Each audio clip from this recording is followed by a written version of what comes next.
Hey everybody, and welcome back to my channel. Of course, I am Carl, as the usual. I do hope that everybody enjoyed our little exposition of the car that me and my dad won at the auction. I know that I don't usually do car content, and that was a little bit different. Like I said in the last video, let me know if you guys want to see more of that kind of stuff, because I am more than happy to do stuff with Opel GTs or cars in general. As I probably mentioned before, I do work for a car museum where I volunteer for. So I love to be around old cars. And of course, we also do stuff with old cars with Jared when we go see him in Eugene. But either way, we're going to get on to our video for today, which of course we are back with vacuum content. So now, a few other housekeeping type things. I want to make sure that everybody knows that my channel does not focus on a certain era of vacuum cleaners before I get into it. Today's vacuum is going to be a little bit newer than what we generally see. I do hope you guys understand and enjoy. I am trying to cater to many different audiences. So, as collectors get older, they stay with their favored time frames, but as newer collectors blossom, their vintage is our contemporary. So I like to make sure that I am, crossing all the T's and dots the I's. I do hope to open a museum eventually, so I want to be able to touch on all history so that it captures the mind of everybody. So let's get on to our exposition for today. Now, as I'm sure you probably noticed, we have a thingy. And a thingy that a lot of you probably know what it is. I'm sure a lot of you do. This was a very infamous but famous Hoover model that came out in the early 2000s. Now, you may be wondering, what the heck is it? To be honest, if you didn't know what it was, you probably wouldn't know that it's a vacuum cleaner. But this, in fact, is what Hoover considered the sport utility vacuum. There's nothing sport or utility about this machine. They called it that because it was a combination of upright and canister at the same time. Things that people like Westinghouse tried to implement back in the 60s with the ConvertiVac, and I'll show a picture of one of those right here.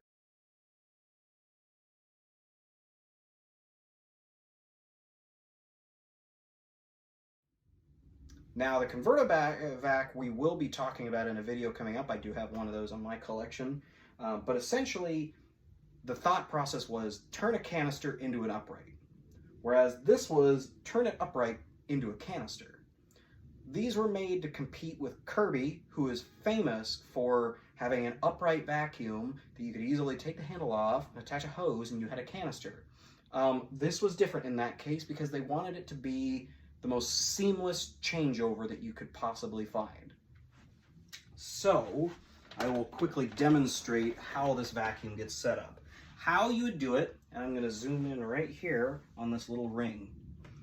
So you would pull this ring, it would release the handle, and then it would click into upright mode. So that was the interesting idea behind this machine. Now, a little history on Hoover at this time. So we're going to rewind a little bit to 1989. 1989 time frame, Hoover was bought by Maytag, whose headquarters were down in Newton, Iowa. So a lot of the Hoover development, as well as main corporate offices, were located still in the United States. 2006 rolled around. Things weren't going so hot in the economy, as many will probably remember, and things took a turn for Hoover at that time.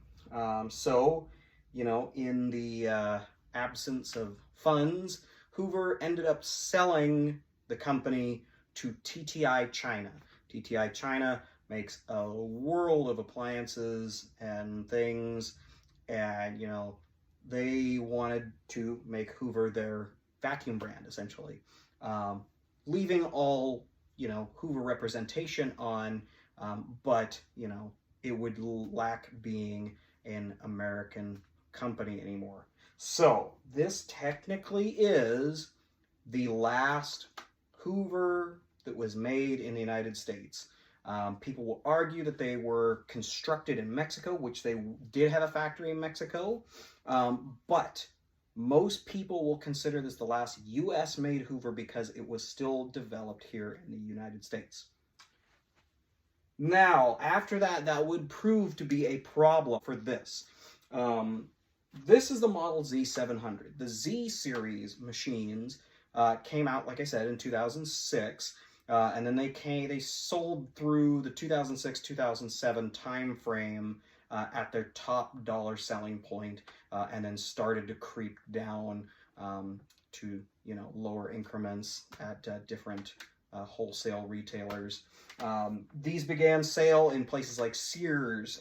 They also sold in Home Depot, as well as different other catalog providers.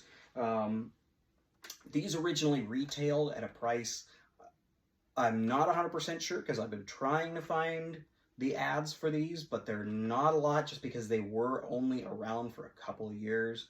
But what I've been told, they sold for around $500 to $600 new. However, Hoover has always been, you know, the highest sold machines. They're usually more budget friendly than things like Kirby's or Dyson's. This was not. This was very technologically advanced, and for that, a lot went into it, and a lot going into something means it costs more. So this particular machine, for one, was very, very expensive. Now, in terms of what happened after the selling of Hoover to TTI in China, this particular machine fell into the depths, or the rut, if you will, of mid-production casualties, I shall say. When they bought the company, unfortunately, this machine,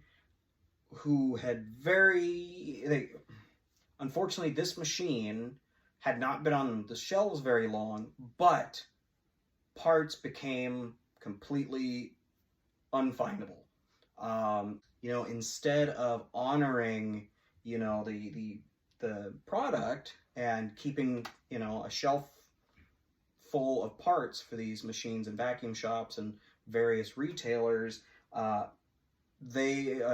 them, as in TTI, had decided to just nix it, discontinue all the parts, forget it all happened.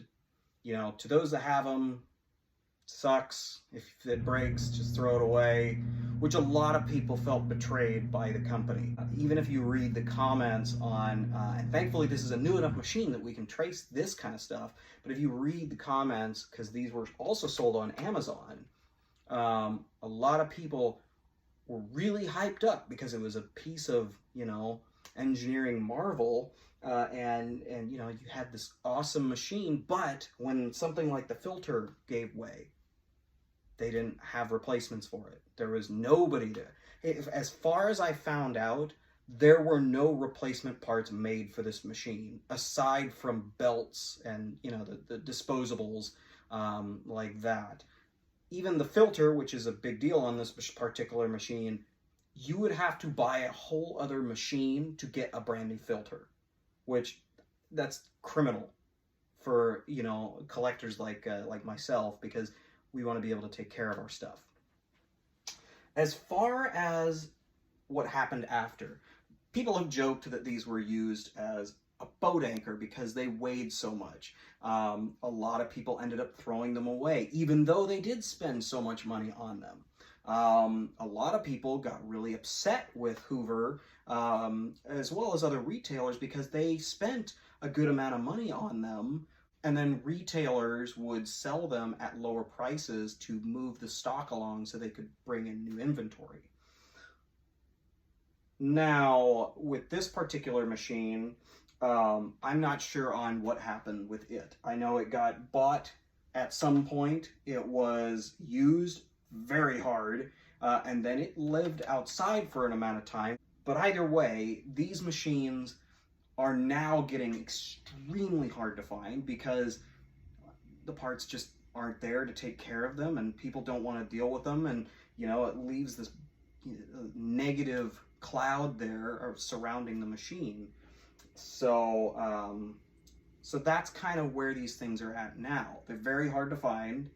Took me a while to find this one even though it just kind of stumbled upon me. But they are a really cool machine. I'm going to get into the build of this machine and why, and all the features and why it's so cool. All right, so the build of the Hoover Z700. The Z700 also was the more top-of-the-line model. They also came in the Z400, which was white. Well, this is blue, of course. The Z400 model lacked a few things. One being it lacked the color, but it also had the same features overall, but it did not come with a turbo tool. It also, the 700 came with LED lights in the front bumper. So there was some mild advantages to the 700 over the 400. Now, the build of these machines, period, if you weren't or didn't see it before, they're kind of offset, they kind of look robotic. And for that reason, and I'll show a picture right now of what I think this looks like.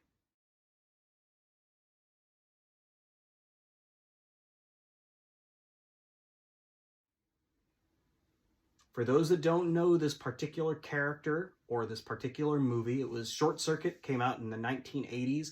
I was a huge fan of it when I was a little kid. The main star, number 5, I thought was just the coolest of a sentient robot. And there's a lot of design features that look very similar to him. As we can kind of see, this kind of looks like his back. It kind of has like what looks to be almost like his laser and his toolbox like that he had. And that this handle comes up and down just like he does, kind of able to crouch and get back up. As well as when it's on, it actually sounds like caterpillar treads, and I'll get to that feature in a bit. But overall, I find this very similar to that particular character, number 5 or Johnny 5, whichever you prefer. So that's why I'm naming this vacuum Johnny. So here's Johnny.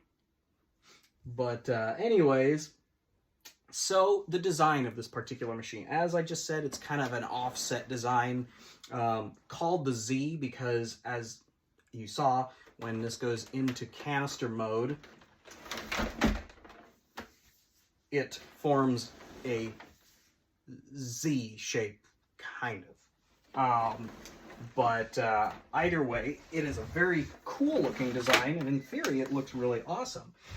Some of the other features, like I said, they did have the front headlights. The big thing about this machine, probably the biggest thing that they advertised, was the filter system. Now, as we can kind of see right here, and I will zoom in on the filter right there, we can kind of see that it's circular. And there's a good reason, not just because they wanted it to be circular, but because this is a rotating filter. The first of its kind, as far as I knew. So what it does is, as the filter rotates, there's a little metal finger that goes against the pleats of the filter. And the idea is to flick the fine dust off of the filter and into the dust bin down here, so that your filter stays clean and not clog up, and thus extending the lifetime of your filter. That didn't go so well. This was a common fault in this design. Of the problems that it had, the filter could at times stop working. The motor in it would stop turning the filter itself. It would seize up. The filter, like this one, would get pretty dirty. And then essentially you'd just have a very, loud noisemaker on top of the sound of the vacuum itself, which is why I mentioned the clackety-clack of the Caterpillar tracks, because as this runs, and you'll probably hear it, you're going to hear this brrrr sound while it's running of the filter turning. So that's one thing. Another thing about this particular side is, as you can probably see, there's multiple buttons right here. That is going to be our height adjustment or automatic suction control. We have the on switch, and then we have, you know, bare floors as well as a range of carpet heights. This machine had automatic carpet heights. It also had sensors on different areas. You can kind of see right here an outline of the machine. And when there would be an issue with the filter, it actually had a light that would turn on red that would indicate that there is something wrong. So very, very advanced for machines during this time. Again, why it was so expensive. On top of that, we're going to turn the machine around here to this end. Now, I will say that my machine is not necessarily the most complete. As you can see, there's no tools here, unfortunately. Even the tape, though, is still here where it once was. I do have some tools that will probably work in it, but unfortunately, I do not have a turbo tool. So if anybody does have one that might fit in this, please reach out, because I would love to put that in there. One famous thing that a lot of other YouTubers have these that have noticed, one in particular being Ibasiak, who hopefully is watching. I watched yours and had to comment about this, but as you can kind of see right here, there is 3 holes there, and this machine was supposed to be shipped out to the UK as well as many other different places in the world. But the reason those holes are there are so that if you had a fused UK plug on this particular machine, what you would simply do is take your plug and then plug it right in there for easier storage rather than clipping it on the side right here. So they left those holes there. So I suppose that, you know, with the proper transformer, you could probably still actually use that and do it like the way that they designed, but being as very, very few ever left the country, doubt that happened.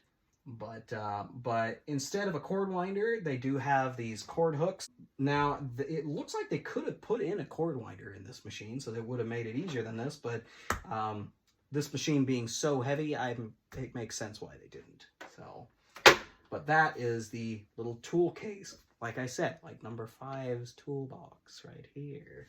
So that's kind of how the build of the machine is.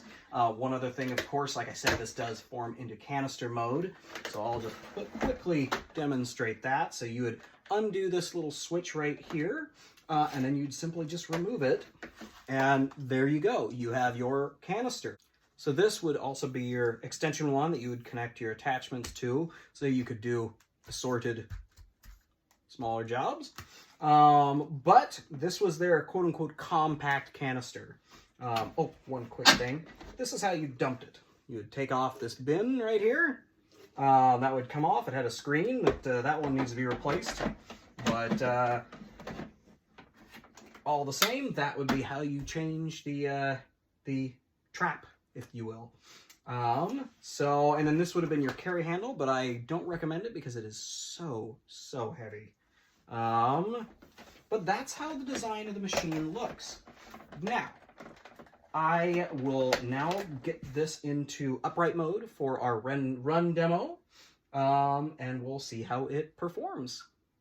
Okay, so in order to properly test this machine, I'm going to first turn it on, and turning it on does not engage the brush roll. You do have to cock the handle back in order for it to start.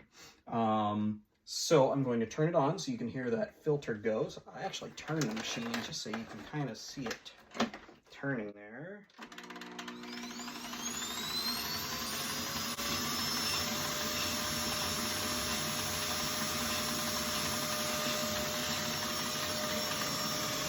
Alright.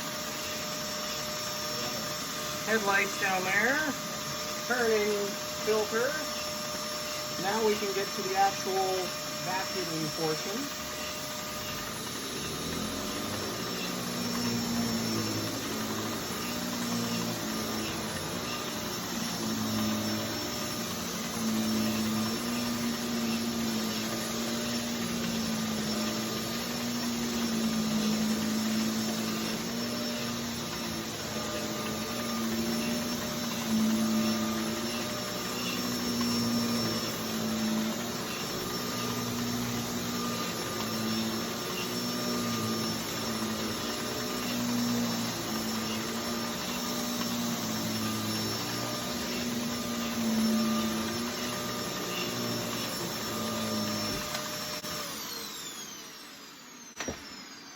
Ta-da!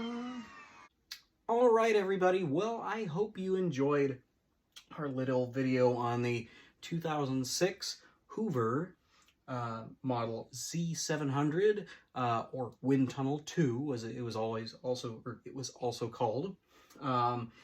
Like I said, I love this vacuum, not because it's actually a good vacuum. It really isn't. It creaks a lot. It's big and gangly and in no way a sport utility anything, but it's quirky, it's interesting, it has really cool advancements that nobody else did at that time, which is why I love it.